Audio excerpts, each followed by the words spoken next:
절대 내 아이를 보내면 안 되는 엉터리 학원을 골라내는 방법 첫 번째 시간입니다.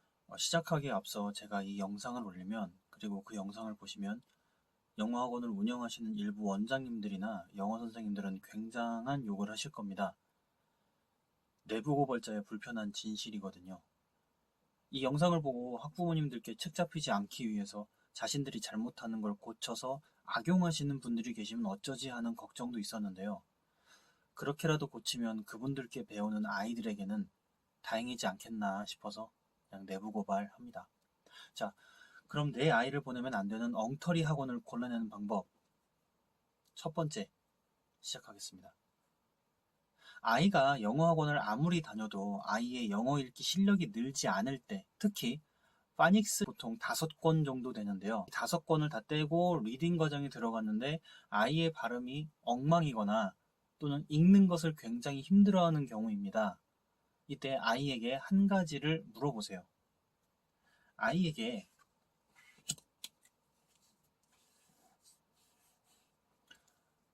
이걸 물어보세요. 이거 뭐야? 라고 물어보시면 됩니다. 자, 이거를 봤는데 아이가 만약에 잠시라도 주저한다거나 오? 라고 말한다면 아이가 다니는 학원은 당장 끊으시던가 아니면 다른 학원으로 옮기시는 걸 추천드립니다.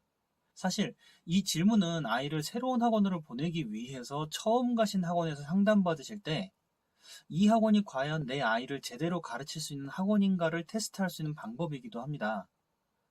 간단해요. 상담하는 사람에게 이거 물어보세요. 네.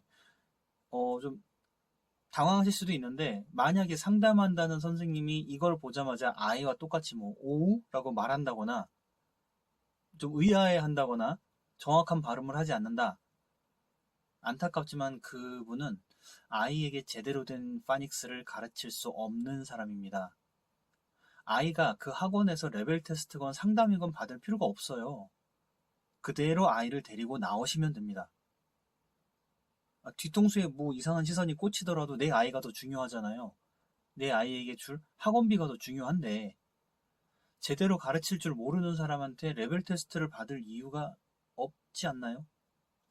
자, 그러면 대체 이 카드 O와 U를 보고서 뭐라고 말해야 하는데 라는 생각이 드실 거예요. 자, 그러면 이걸 한번 보세요. 제 아이가 이거 사용했던 교구인데요. 학원에서 썼던 교구예요. 이걸로 설명을 드릴게요. 보통 오우라고들 발음합니다. 어머님들 이걸 보시는 분들도 오우라고들 얘기하실 거예요. 그럼 이건 어떨까요? 자, 이거 보면 호우라고 하시나요? 요거 소문자로 바꾸겠습니다. 이거 보고 호우라고 하시나요? 그럼 이건요. 이건 호우스인가요? 자, 마지막입니다. 이쯤 되면 눈치채신 분도 계실 텐데요. 자, 이거 우리가 뭐라고 말하죠? 그렇죠. 우린 이걸 house라고 읽습니다. 영어를 아무리 못하시는 분도 이 정도는 요즘엔 다 보실 거예요. 자, 그럼 이걸 한글로 써볼게요. house.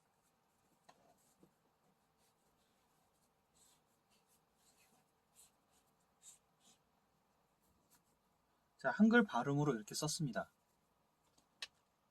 여기 밑에 모음 의 어디 갔냐라고 물어보실 수도 있는데 모음 의를 붙여서 가르치는 학원도 고르셔야 돼요. 이건 나중에 두 번째 시간에 다시 한번 정확하게 말씀드릴게요. 이 글자들이 조각나 있잖아요. 요걸 보고서 그대로 house라고 썼습니다. 그러면 카드도 한번 잘라볼게요.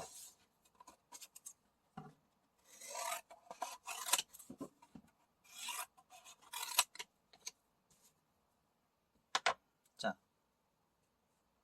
느낌 오시죠? H 빼면서 히읗도 빼겠습니다. S 빼면서 시옷도 뺄게요. 모음 의는 나중에 말씀드린다고 했으니까 뺄게요. 오, 유의 소리가 오인가요? 느낌 아시겠죠?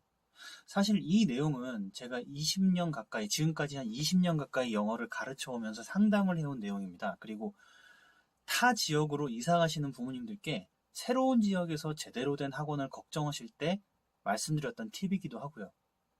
학원 간판보다 가르치는 사람을 부모님께서 정확히 선별하셔야 이전에 저한테 배운 거 까먹을 일 없이 아이가 더 발전시킬 수 있다고도 말씀을 드려왔어요. 실제로 감사 인사 많이 받았습니다. 그리고 안타깝지만 제 조언대로 안 하시고 유명 브랜드 학원을 무턱대고 믿고 가셨다가 후회하신다면서 전화 주신 것도 몇 번 되고요. 그렇다고 이건 유명 브랜드 학원 비하가 아닙니다. 선생은 가르치는 사람을 보시라는 말이에요. 사실 전문학사, 그러니까 전문대 2학년 이수 또는 4년제 대학에 4학기, 그러니까 2년만 수강한 학점이 있으면 졸업하지 않은 상태, 즉 고졸 학력이어도 영어 학원에서 선생님 할 수 있어요. 법이 그렇습니다. 게다가 영어 선생님들이라고 해갖고 영어를 전공한 선생님들을 찾는 것이 굉장히 어려운 게 현실입니다. 영어 비전공자는 영어 가르치면 안 된다는 거냐? 라는 반론이 당연히 예상됩니다만 제 대답은 아니요. 제가 가장 리스펙하는 제 사수이자 롤 모델, 그러니까 제가 닮고 싶던 선배님들 중에 영어 전공자는 단 한 분뿐이었습니다. 라고 대답할 수 있어요. 사실입니다. 전공이 아니어도 아이들에게 제대로 가르치기 위해서 대학원 수준까지 연구하시고 공부하시는 비전공 선생님들도 분명히 계세요. 그분들과 연구 토론 중에 저도 모르게 저 그거 학부 때 전공에서 배웠던 건데? 그거 원생 때 배우는 건데? 라는 감탄을 한두 번 한 게 아니에요. 심지어 가장 최근에 제가 그 말을 하게끔 만드신 분은요. 전문대에서 자동차 전공하신 분이었어요.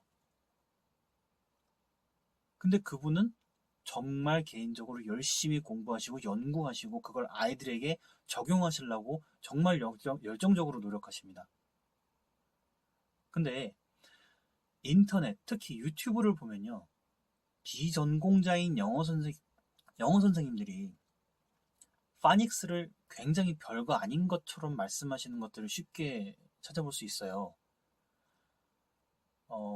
영어 영문학과 영어학을 구분할 줄 모르는 분들이 파닉스를 가볍게 말씀하시는 게 저로서는 참 받아들이기 힘듭니다. 파닉스는 영문학을 가기 전에 의문론과 음성학을 배우는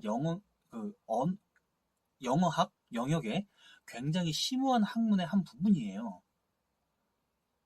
그 중요성을 모르시니까 가볍게 여길 수밖에 없고요. 우리 사회가 그렇게 굳어져 왔어요. 영어 교육 시스템 자체가.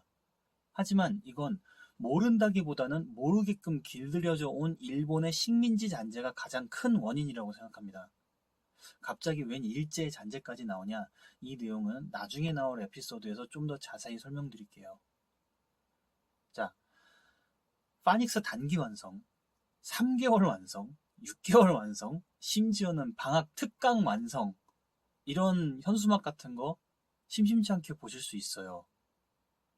자, 파닉스가 그렇게 쉽게 끝나는 거라면, 그렇게 금방 끝나는 거라면 영어학으로 석사, 박사 학위까지 딸 이유가 있을까요? 방학이래봤자 3주도 채 안 되는 짧은 기간인데 고작 3주, 많이 봐줘서 6개월에 끝낼 수 있는 파닉스 따위를 석사에서 박사까지 전공하고 연구할 필요가 있겠냐는 말입니다. 그렇다면 누구의 말에 귀를 기울여야 할까요? 그럴듯하게 들리는, 쉽게 접근하게끔 하는 그런 달콤한 말? 아니면 불편한 진실? 마무리하겠습니다. 자, O와 U. 이건 O와 U를 합친 것이 아니에요.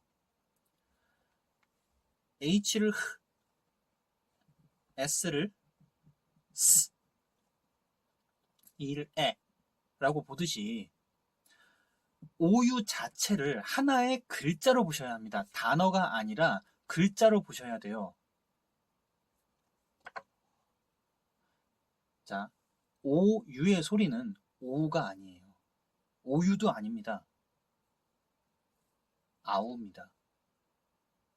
다음번 영상에서는 안 그래도 경기 안 좋은데 절대 내 아이를 보내면 안 되는 엉터리 학원을 골라내는 방법 두 번째를 말씀드리겠습니다. 시청해주셔서 감사합니다.